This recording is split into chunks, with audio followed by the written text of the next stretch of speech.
Huwag kayong bibili ng repack supplements. Pag may nakita kayo repack na absorbable calcium, huwag niyong bilhin. Kami dito sa Clover Alley, dinidiscourage namin yung mga customers namin na bumili ng repack supplements. Sabi ko nga, may nabasa ako sa feed ko, show him, don't tell him. Kaya nga ito, ipapakita ko sa inyo yung reason kung bakit huwag kayong bibili ng repack supplements. Itong hawak ko ay isang reject bottle. So, ibig sabihin, dumating siyang unsealed sa amin. Kaya pakita ko sa inyo, yan.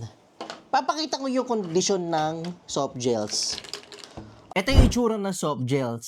Ang ganda pa ng itsura niya. So, ang gagawin ko, pag ako yung nagbebenta ng repack supplements, syempre, ang ganda pa ng itsura. Sayang, pera din yan.